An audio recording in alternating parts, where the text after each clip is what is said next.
Hello everybody, कैसे हैं आप लोग। आई होप कि आप लोग मस्त होंगे, स्वस्थ होंगे और अपने काम में व्यस्त होंगे। इससे प्रीवियस क्लास में मैंने देखा था कि इनर्ट गैस में हम लोग जो ग्रुप 18 के बारे में बात किए थे।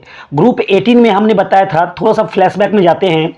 ग्रुप 18 में बताया था कि 7 एलिमेंट होता है। उसमें नाम हमने बताया था helium, neon, argon, krypton, xenon, radon and oganesson या ओगेनेशन बोल सकते हैं उसको। इसको हम लोग क्या बोले थे? इनएक्टिव गैस बोले थे, रेयर गैस बोले थे, इनर्ट गैस बोले थे, ये जीरो वैलेंट एलिमेंट बोले थे, नोबेल गैस बोले थे, तो ये वगैरह वगैरह। उसके बाद हम बताए थे कि इसका जो है एक्सेप्ट आरएन एंड क्या Og the noble gas always occurs in free state. ध्यान रखना है आपको, रेडॉन जो होता है वो एटमॉस्फेयर में नहीं पाया जाता है, ऑलवेज दिमाग में रखना है। चलिए, तो हम लोग जो फर्दर स्टडी किए थे उसके बाद आगे बढ़ जाते हैं। सबसे पहले आप लोग को इस चैनल से या इस वीडियो से कुछ भी फ़ायदा हो रहा है तो ज़रूर इस चैनल को लाइक, शेयर एंड सब्सक्राइब करें। चलिए हम लोग आगे चलते हैं। कल का क्लास जहाँ तक हो गया था उसके आगे हम लोग आज चलते हैं। चलिए, तो यहाँ पे कुछ बात दिमाग में रखना है आपको। लेजी गैस के बारे में बताए थे। लेजी गैस आर्गन होता है।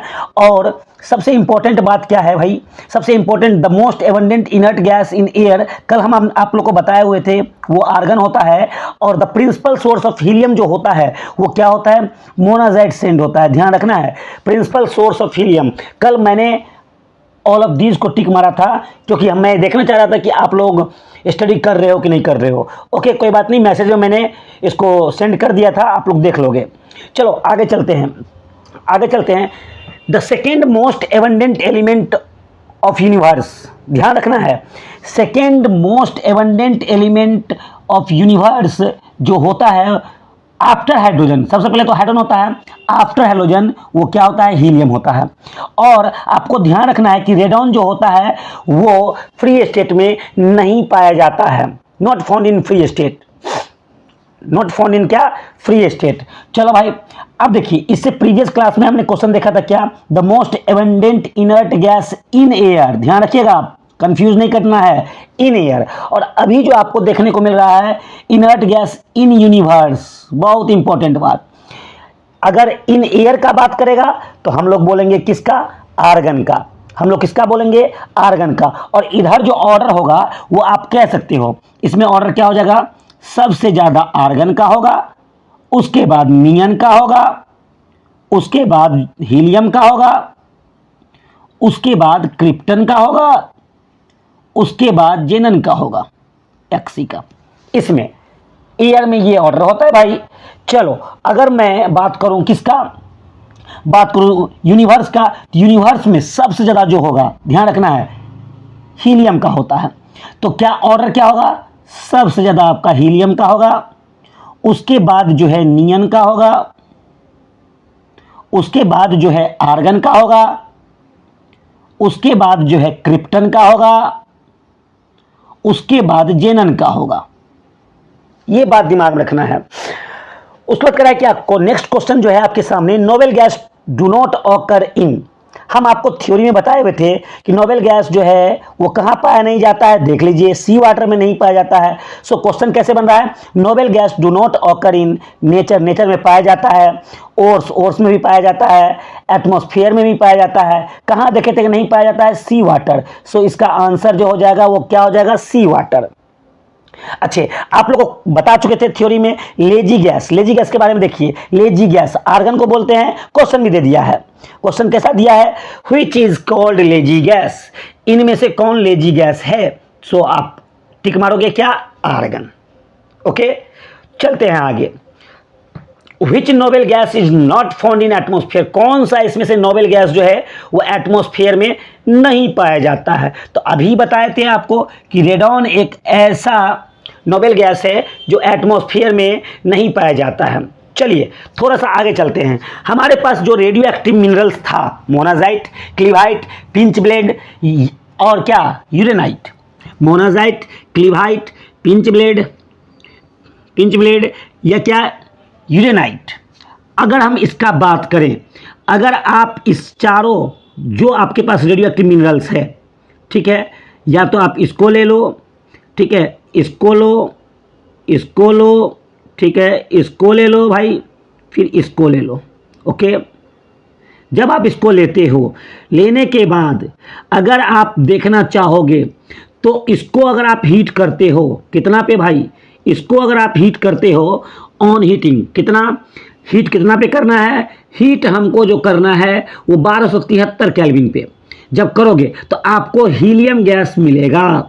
ध्यान रखना है, आपको कौन सा गैस मिलेगा, हीलियम गैस। मतलब रेडियो एक्टिव मिनरल मोनाजाइट को आप हीट करो, या क्लिवाइट को हीट करो, या पीच ब्लेड को हीट करो, या यूरेनाइट को हीट करो, 1273 केल्विन पे जैसे ही आप हीट करोगे, जैसे ही आप इसको हीट करोगे तो आपको क्या मिलेगा, हीलियम गैस मिल जाएगा। ऑलवेज दिमाग रखना है।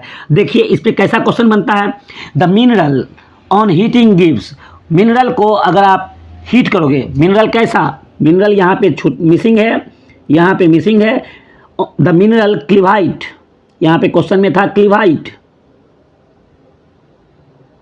द मिनरल कैसा, क्लिवाइट, मतलब the mineral cleveite on heating gives, cleveite को अगर आप हीट करोगे, अरे भाई मेरे मोनाजाइट को हीट करो, क्लिवाइट को हीट करो, या पिच ब्लेंड को हीट करो, या यूरेनाइट को हीट करो, आपको मिलेगा क्या, हीलियम गैस मिलेगा। सो इसका आंसर क्या हो जाएगा, हीलियम।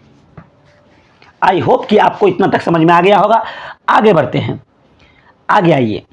अब कुछ इंफॉर्मेशन जो है हमारे ग्रह पे, प्लेनेट क्या बात कर रहे हैं, तो प्लेनेट में सबसे पहले, प्लेनेट में जो है जुपिटर का बात करें, बृहस्पति का बात करें, या मंगल का बात करें, मार्स का बात करें, या सैटर्न का बात करें, ठीक है, बृहस्पति का बात करें, जुपिटर बृहस्पति, मार्स मंगल को बोले, मंगल का बात करें, या बृहस्पति का बात करें, बृहस्पति का बात करें, या अपन मंगल का बात करें, या सैटर्न, सैटर्न शनि को बोला जाता है, शनि का बात करें। ध्यान रखना है, इसमें से कोई भी प्लेनेट का बात अगर हम करें तो जुपिटर पे जो होता है, ध्यान रखना है, जुपिटर पे जो होता है, बहुत इंपॉर्टेंट बात, जुपिटर पे जो होता है वो 23% हीलियम होता है, ठीक है।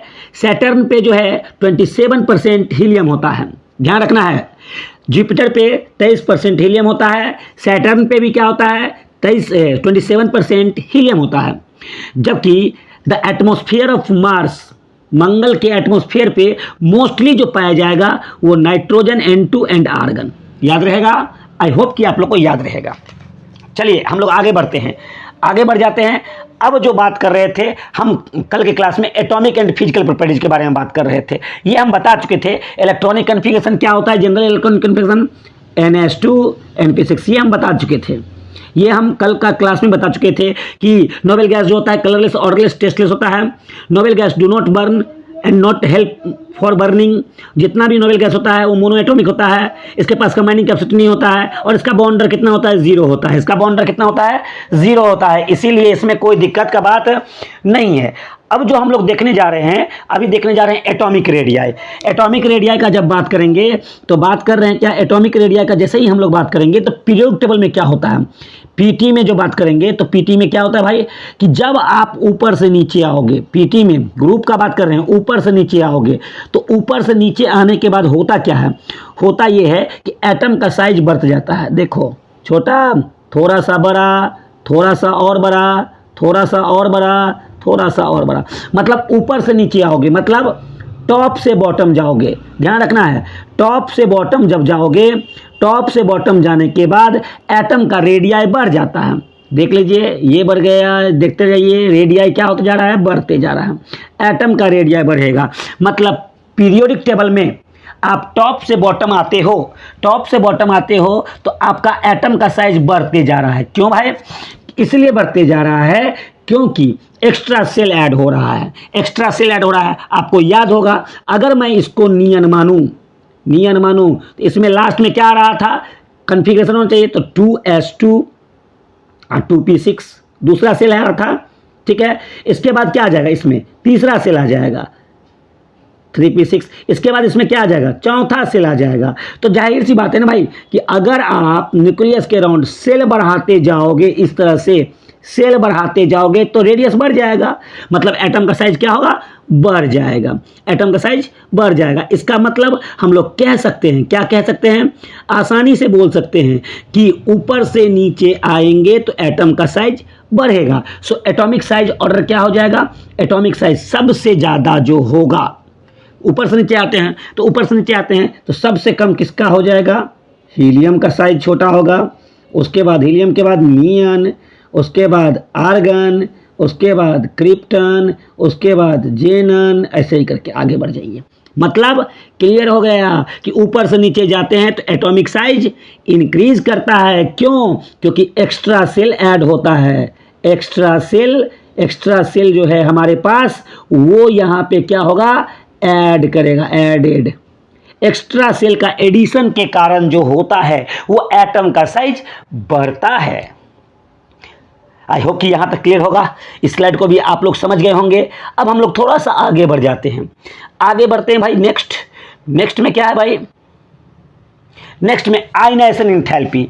सबसे पहले हम आप लोग को बता दें कि आयनाइजेशन इंथैल्पी बोलो या इसी को बोलते हैं ionisation energy, ionisation energy, ionisation enthalpy आप बोलो या आयनाइजेशन एनर्जी बोलो या आयनाइजेशन पोटेंशियल बोलो, तीनों ही सेम चीज़ है, तीनों ही क्या है, सेम चीज़ है।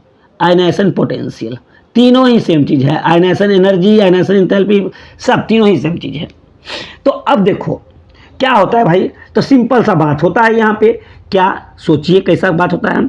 अगर हम बात का बात करें तो बात का बात क्या करेंगे भाई, देखिए किसी न्यूट्रल, यहाँ पे हम क्या करते हैं, एक एटम बना लेते हैं। ये रहा भाई मेरे पास, ये एटम रहा मेरे पास, ये एटम रहा। चलो अब आते हैं यहाँ पे बात करते हैं, ये हमारे पास जो है इसका रेडियस ये हो गया भाई, ठीक है, इसको हम लोग मान लेते हैं R। अब सोचो, कहते हैं क्या, यहाँ पे मेरे पास इलेक्ट्रॉन है, तो कहता क्या है, आयनाइजेशन एनर्जी क्या कहता है, किसी न्यूट्रल गैसियस, ये तो हो गया न्यूट्रल हो गया, कोई चार्ज नहीं होना चाहिए, फिर गैसियस होना चाहिए, किसी न्यूट्रल गैसियस आइसोलेटेड एटम से इलेक्ट्रॉन को रिमूव करने में जो अमाउंट ऑफ एनर्जी की आवश्यकता पड़ती है उसी को आयनाइजेशन एनर्जी बोलते हैं, या आयनाइजेशन इंथैल्पी बोलते हैं IH, या आयनाइजेशन पोटेंशियल बोलते हैं IP, तीनों सेम चीज़ है। ध्यान रखना है, किसी न्यूट्रल गैसियस आइसोलेटेड एटम से इलेक्ट्रॉन को निकालने में, इस इलेक्ट्रॉन को निकालने में, किसी न्यूट्रल गैसियस आइसोलेटेड एटम से इलेक्ट्रॉन को निकालने में जितना अमाउंट ऑफ एनर्जी की आवश्यकता पड़ती है उसको आयनाइजेशन एनर्जी बोलते हैं भाई। तो अगर हम बात करें तो बात करते हैं भाई, एक एटम मेरे पास ये है, सपोज कर रहे हैं एक एटम मेरे पास ये है, ठीक, एंड फिर बात करते हैं दूसरा एटम मेरे पास ये है, ठीक है। जब हम इस एटम का बात किए, इस एटम का बात किए, दूसरा एटम और पहला एटम, चलो भाई जब दोनों एटम को हम देख रहे हैं तो सोचो, थोड़ा सा सोचने वाला बात भी है, सोचो। अगर आप सोच रहे हो तो इसका रेडियस देखो, तो इसका रेडियस कुछ इस तरह से और इसका रेडियस कुछ इस तरह से, ठीक है। इसका मतलब सोचने वाली बात है कि अगर मैं इलेक्ट्रॉन को यहाँ रखूँ और इलेक्ट्रॉन को यहाँ रखूं तो यहाँ से क्या है, इसके बीच का अगर मान लेते हैं कि फोर्स ऑफ अट्रैक्शन A1 है, इसके बीच का फोर्स ऑफ अट्रैक्शन मान लेते हैं A2 है, ठीक है। अब सोचो जब A1 A2 का बात कर रहे हैं, सो जाहिर सी बात है ये डिस्टेंस आपका कम है और ये डिस्टेंस ज़्यादा है, डिस्टेंस बढ़ेगा तो फोर्स ऑफ अट्रैक्शन घट जाएगा। सो यहाँ पे फोर्स ऑफ अट्रैक्शन, पहले वाले केस में फोर्स ऑफ अट्रैक्शन ज़्यादा होगा, इसका मतलब A1 जो होगा वो ज़्यादा होगा A2 से। तो अगर हम यहाँ से इलेक्ट्रॉन निकालें और अगर हम यहाँ से इलेक्ट्रॉन निकालें तो किससे इलेक्ट्रॉन ईजी निकलेगा, इससे इलेक्ट्रॉन ईजी निकलेगा। क्यों निकलेगा, क्योंकि ये डिस्टेंस ज़्यादा है तो फोर्स कम होगा, ये डिस्टेंस कम है तो फोर्स ज़्यादा है। इसका मतलब अगर A1 ज़्यादा है A2 से, मतलब इस इलेक्ट्रॉन को निकालने में ज़्यादा मेहनत करना होगा, तो ज़्यादा मेहनत करना होगा मतलब ज़्यादा एनर्जी लगेगा। इसका मतलब देखिए दोनों एटम को देखिए तो ऊपर वाला का साइज छोटा, नीचे वाला का साइज बड़ा, मतलब जिसका साइज बड़ा है उसका आयनाइजेशन एनर्जी कम होगा। इसका साइज बड़ा है तो इसको हम आसानी से निकाल सकते हैं, इसका साइज छोटा है इसको हमको क्या करना पड़ेगा, ज़्यादा एनर्जी देना पड़ेगा। इसका मतलब यहाँ से पॉइंट आ गया कि आयनाइजेशन एनर्जी जो होगा वो इनवर्सली प्रोपोर्शनल हो जाएगा एटॉमिक साइज के, AS के, एटॉमिक साइज के। एटम का साइज जितना बढ़ाओगे, एटम का साइज जितना बढ़ाओगे आई का मान उतना घट जाएगा। एटम का साइज जितना बढ़ाओगे आई का मान उतना घट जाएगा। सो आयनाइजेशन एनर्जी ऑर्डर क्या हो जाएगा? सो आसानी से बोल सकते हैं आई ऑर्डर।